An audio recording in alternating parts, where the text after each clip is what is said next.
Ministério Pastoral, capítulo 13, o conflito do pastor. Preservar a imagem de homem de Deus no meio do seu povo. Está escrito que os pastores ou presbíteros devem pastorear o rebanho de Deus que há entre vós. E também Pedro diz, ora, logo que o Supremo Pastor se manifestar, recebereis a imarcessível coroa de glória. Então, o trabalho pastoral é algo único na face da terra. Deve ser, segundo uma pesquisa que fizeram nos Estados Unidos, o trabalho dos mais difíceis que tem. Porque às vezes você precisa ser, o pastor tem que saber um pouco de psicologia, tem que ter um pouco de médico, tem que ter um pouco de conselheiro, tem um pouco de tudo.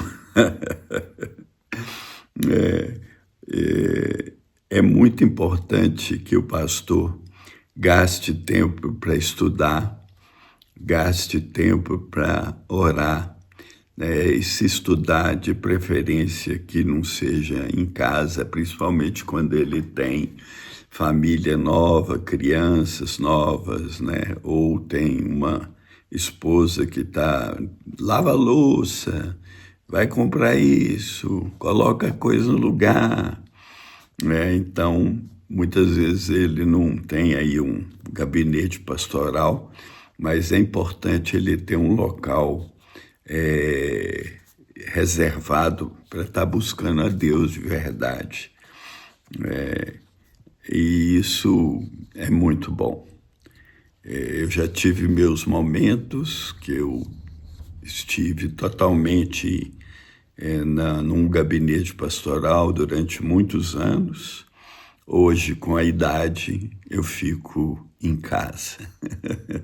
Então, porque em casa eu tenho tudo que é necessário e hoje eu não tenho mais crianças pequenas, na verdade sou só eu e minha esposa, então a coisa fica um pouco mais fácil.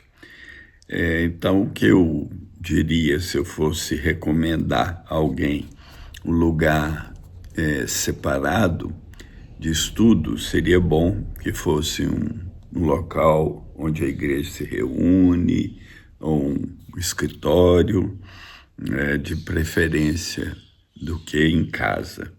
Mas não significa também que em casa a pessoa não possa se dedicar à palavra de Deus, ao estudo, à oração, que é essencial, porque o chamado de Deus para nós é orar sem cessar.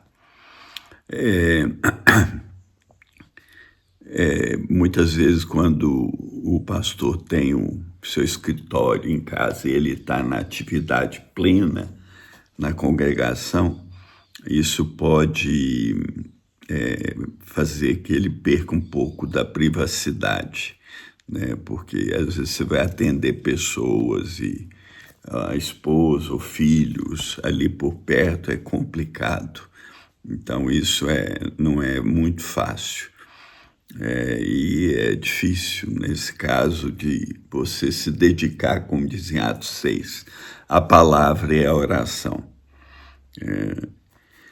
Na história da igreja, muitos homens que se dedicaram à vida mais isolada, assim, principalmente os místicos, Olha que um certo homem de Deus, Juan de Tauleiro, disse: os homens deveriam atentar não ao que fazem, mas ao que são, porque se têm um interior são e bom, suas obras o revelarão. Não são as obras que nos santificam, mas quando somos santos e temos a intenção santa, santificamos nossas obras. A santificação torna nossas obras maiores e mais divinas. Então, os santos aí do passado encontraram muitas vezes esse equilíbrio entre ser e fazer. E esse equilíbrio está na consagração total ao Senhor. Os apóstolos, quando eles escreveram isso em Atos 6, né? Nós, porém, nos dedicaremos à palavra e oração, porque eles estavam ficando atarefados em servir as mesas, em estar cuidando das coisas de alimentar as pessoas e tudo. Não que isso não seja importante, isso é muito importante, mas deve ter gente para fazer isso, e por isso eles ordenaram aqueles homens que foram os primeiros diáconos da igreja, que eles serviam as mesas. E isso é muito importante. Jesus tinha uma vida de oração extraordinária, né? A Bíblia diz que ele se levantava cedo e se retirava para orar, ou ia para um monte orar sozinho, ou ele estava junto com os discípulos, mas ele estava à parte orando, ou ele passou a noite orando antes de escolher os apóstolos. Esse era o trabalho de Jesus, porque ele diz em João 5,19 que ele não podia fazer nada se não visse o Pai fazer. E como Jesus via o Pai fazer? Buscando em oração, ele buscando a direção do Espírito Santo, porque Jesus não fazia nada de si mesmo, mas somente aquilo que o Espírito apontava para ele fazer. Isso é o exemplo de Jesus, né, dedicado totalmente à palavra e à oração. E ele, obviamente, se dedicava ao povo também. Você vê ele despedindo a multidão, depois de curar toda a multidão. Ele despediu os discípulos e ficou ali despedindo a multidão, e ainda depois foi orar. Esse é o nosso Senhor, né? Esse é o nosso Senhor. Então, muito cuidado com isso, né? Muito cuidado com as coisas aí. O importante que da dedicação à palavra e oração é você ter gente como os diáconos, que podem fazer um trabalho que não é do pastor, não é do ministério pastoral diretamente, né? Eles seriam um servo, um doulos, ou um auxiliar, um diáconos, né, que significa servo, que está fazendo o trabalho, que está sendo encarregado de um trabalho. No caso de Atos 6, nós vamos dedicar a palavra e oração, e eles vão se encarregar desse serviço importante, né? Ele diz: não é razoável que abandonemos a palavra de Deus para servir às mesas. Interessante, né? Hoje em dia, muitas vezes as pessoas estão pedindo mais de pastores do que deveriam, né? A prioridade pastoral é dedicação à palavra e oração. Por quê? Porque quando ele ora pelo povo, ora pela direção de Deus, busca a palavra, a ministração, para pregação, para aconselhamento, tem que estar cheio da palavra de Deus, né? Então, isso é que eles fizeram lá em Atos 6. O Espírito Santo fez essa proposta, né, para os apóstolos, e eles seguiram.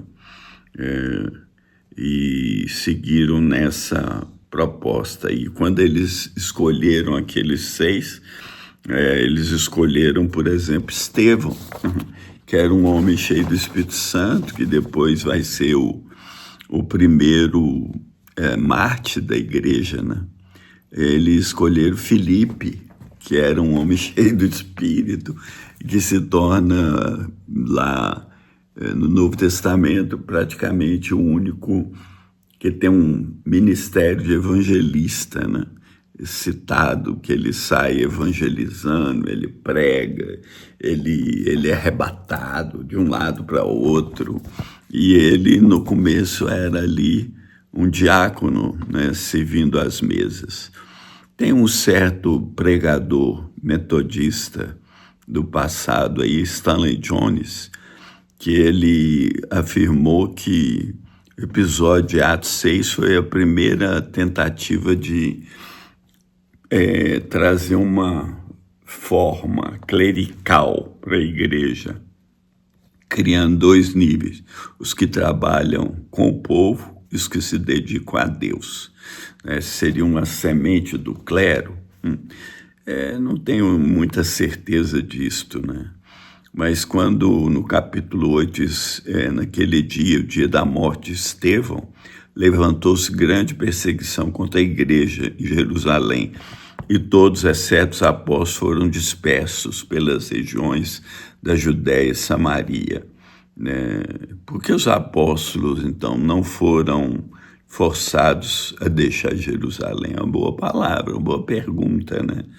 Eles eram sempre os primeiros a serem presos, porque dessa vez eles ficaram em liberdade, enquanto que milhares de discípulos foram dispersos, tiveram que sair da cidade. Em geral, quando vinha a perseguição, os primeiros a ir para a cadeia eram os apóstolos, e agora os crentes que foram para a cadeia, não os apóstolos. O que esse irmão diz? Parece que a decisão dos apóstolos foi sábia e espiritual, mas muitas vezes coisas perigosas e desastrosas se escondem sob capa de espiritualidade. Foi o que aconteceu aqui. Os apóstolos criaram um abismo entre o espiritual e o material. Eles se entregariam apenas ao espiritual e os 7 ao material. Separaram o que Deus unira. Na encarnação, o material e o espiritual eram uma só coisa. A palavra se fez carne. Aqui a palavra se fez palavra.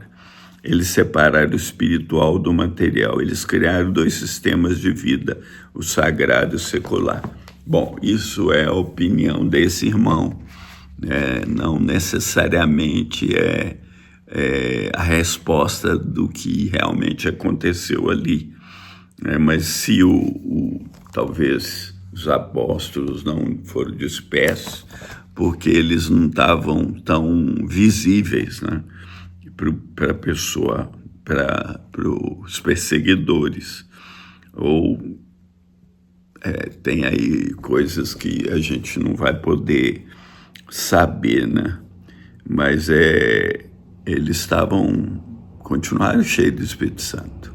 Você vai ver Pedro agindo depois, Paulo, né? Você vai ver que eles fizeram obras tremendas, né? Na opinião desse irmão, que eles tipo que saíram da ação, que eu não concordo muito com essa opinião. Você vê Pedro e João curando o coxo, né? Depois da dispersão, Pedro indo a Dorcas e ressuscitando os mortos. É claro que eu vou concordar em parte com esse irmão, Stanley Jones, que essa classe especial, com funções e privilégios, né, pode ser um perigo, né? Porque todos viram leigos, e aquela classe sacerdotal, né, que permanece até hoje nas igrejas, né? Uma separação entre o clero e os leigos, né? Eu também não creio isso, porque nós somos irmãos em Cristo, né? Então, os apóstolos, talvez, segundo o irmão aqui, o Stanley Jones, eles se encaixavam melhor no sistema judaico do que os leigos, e os líderes judeus perceberam talvez que os apóstolos estavam confinados ao estudo e à oração, e talvez não fosse perigo para o sistema. Também não sei se isso é uma conclusão melhor da situação, né?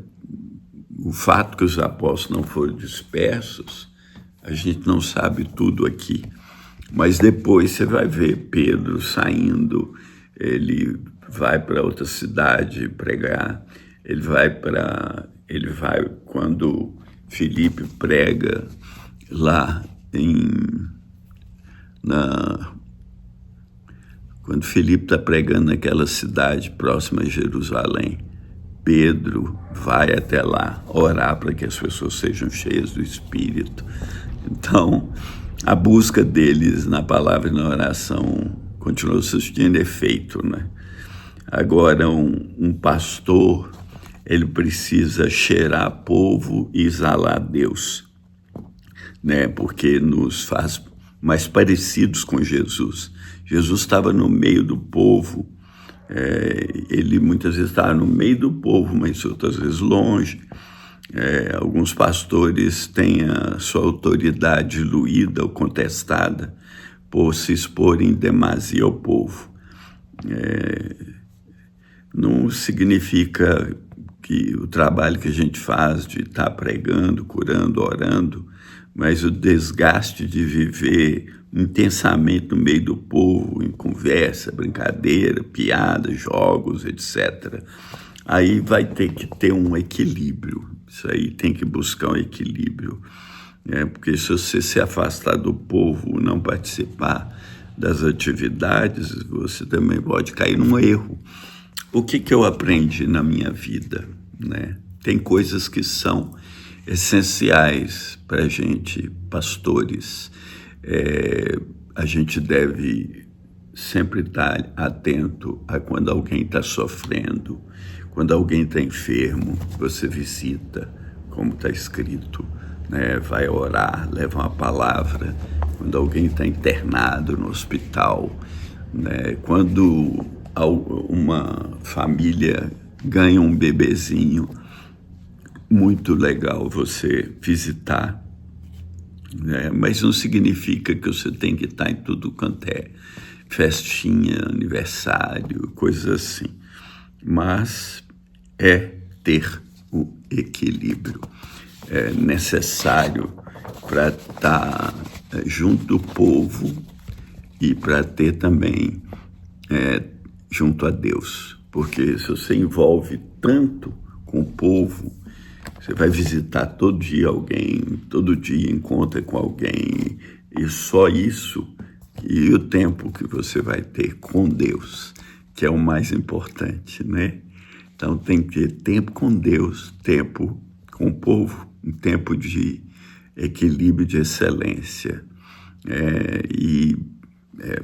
Por exemplo, o pastor se envolve em jogos e tal, eu já passei um pouco disso, porque hoje eu não estou podendo mais jogar futebol, nem algum esporte mais forte, e às vezes isso expunha.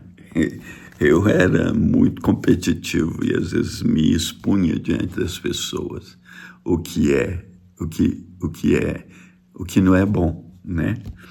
E a gente precisa, como Jesus, olha que Jesus diz em João 17:19, a favor deles eu me santifico a mim mesmo, para que eles também sejam santificados na verdade. Então, a nossa posição pastoral, de atividade, nem sempre vai permitir que a gente participe de tudo, né? Você pode, mas às vezes não deve estar envolvido em tudo, até festa, tudo quanto é coisa, né? Porque você não está se retirando para estar com Deus. Você vê que Jesus, quando estava com os discípulos, às vezes ele estava do lado ali, orando, à parte. Mas muitas vezes ele fala, vem aqui, vamos descansar. Então tem o tempo de descanso, o tempo da oração, o tempo do equilíbrio de tudo. E esse equilíbrio de estar com o povo sem perder a intimidade com Deus, você vai ter que buscar na sua vida. Porque a atividade pastoral muitas vezes pode te desgastar e pode te exaurir as suas forças. Porque às vezes tem alguns irmãos que eles vão sugar a sua força, querer, eu preciso do senhor agora. Não é bem assim, às vezes a pessoa está carregando um problema por muitos anos, e de repente precisa de você naquela hora. Você tem que aprender a dizer não, né, na hora certa. Então é importante você ter tempos de se isolar, mas sem ser solitário, né? Deve aprender a viver, o pastor deve aprender a viver só, mas também entre amigos. E quando tiver só, cultivar a presença do Senhor. A amizade com outros pastores deveria ser uma prioridade, porque vai nos fazer crescer. Mas muitas vezes os pastores se isolam e tem poucos amigos, né, entre pastores. E isso é muito importante, porque nenhum de nós tem toda a revelação e precisamos de ajustar rumos, precisamos ser corrigidos, precisamos ser exortados muitas vezes, como também precisamos de exortar. A solidão mata. Um pastor solitário que se isola dos demais, não tem amigos, vai ter a tendência de cair em tentação maior. O pastor que tem amigos, ele pode contar com os amigos, pode compartilhar suas fraquezas, suas frustrações, suas alegrias, seus sonhos, seus temores, né? Muitas vezes um pastor que abandona o ministério devido a pecados, talvez a raiz do problema era a falta de amigos, falta de santificação, falta de consagração. Teve um pastor famoso que disse, confessando que caiu, que não tinha amigos.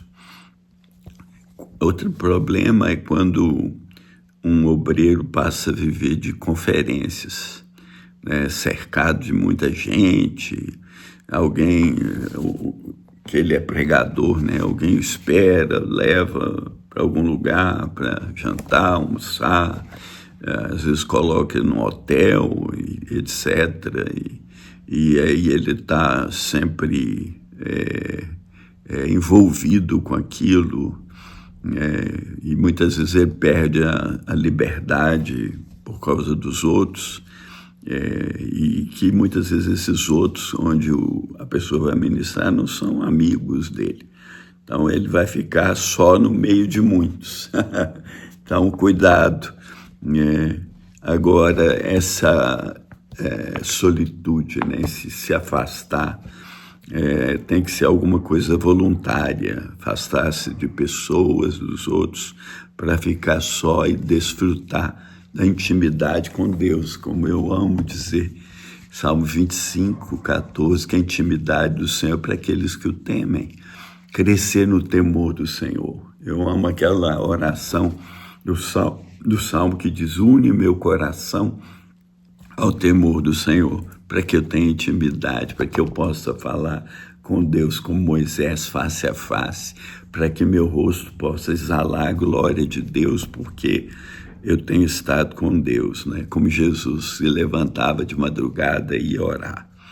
Então a gente tem que buscar também um novo conceito de vida, de visita pastoral, que isso, né, teve um sistema no passado e que é muito comum ainda em pequenas e médias cidades, que é da visitação. Visitar é a principal coisa da tarefa pastoral. Alguém disse para mim, alguns anos atrás, né? Então ele tinha que visitar as pessoas, a visita às vezes ia até para um lado de tomar café. Se for em Minas, você vai ter que tomar uns 20 cafés por dia, se você for de casa em casa, e aí comer uns 25 pães de queijo. Então a visitação muitas vezes era um trunfo para os crentes, né? Se eles forem visitados, eles iam ao culto. Se não visitar, eles não iam ao culto. Então, isso virava, muitas vezes, desgastante, um vício, né? Um problema sério na igreja.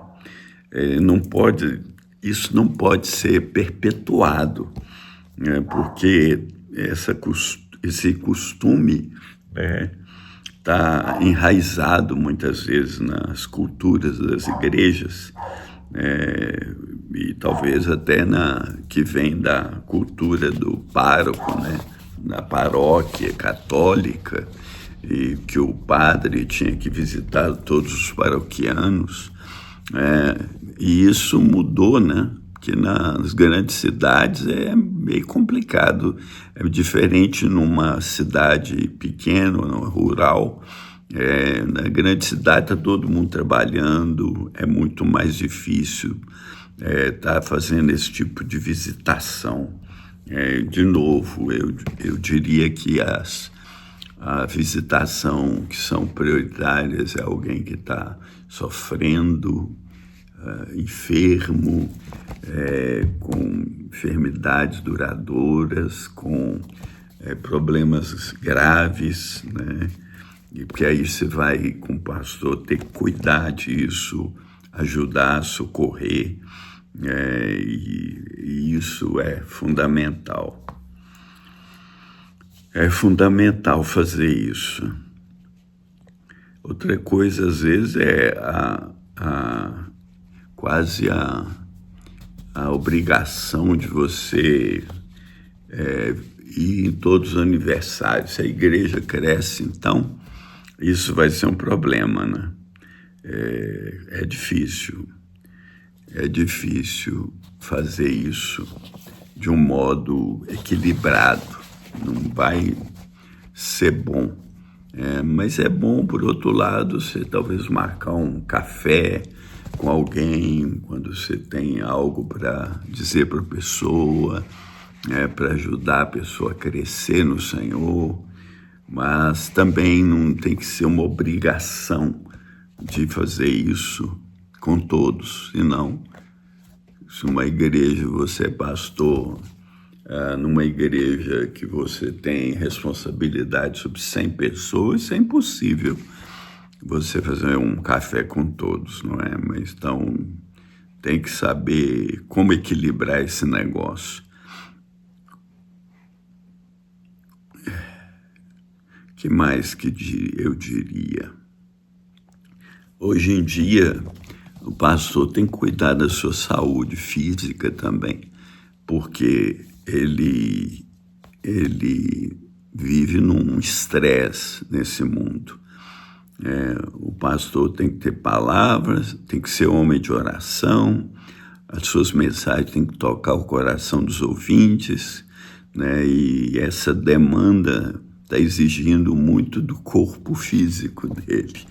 Então ele precisa ter tempo aí, uma academia com equilíbrio, uma natação, pilates, alguma coisa leve, né? Principalmente quando chega, tipo, na minha idade. Você é jovem, né? Você vai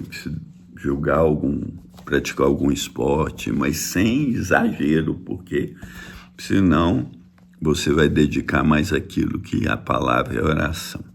O fato é que pastorear é uma arte. E em cada cidade a vida pastoral é diferente. Uma vida pastoral numa cidade pequena é de um modo, numa cidade grande é de outra.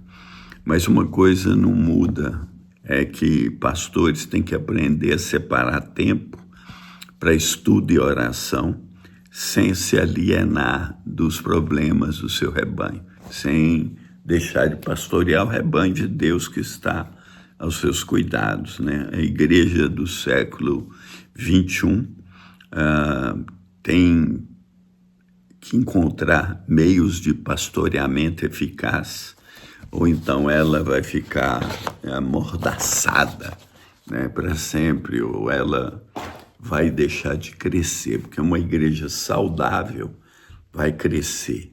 Uma igreja que tem pastores saudáveis vai crescer. Mas uma igreja que os pastores estão tão atarefados com tantas coisas e não se dedicam à palavra e oração vai definhar muitas vezes.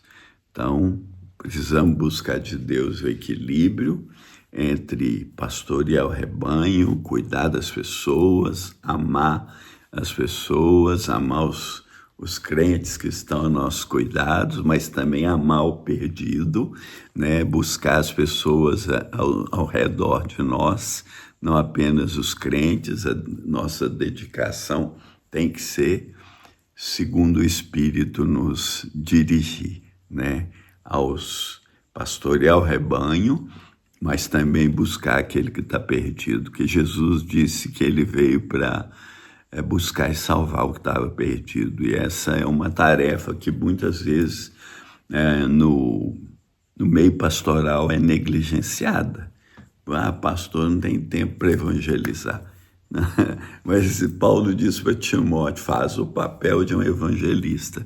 Ainda que você não seja evangelista de dom, você deve evangelizar, deve amar as pessoas. Se você vai lá na sua academia, prega para as pessoas. Se você vai no supermercado, ministra as pessoas, prega, ora, com toda a autoridade e respeito.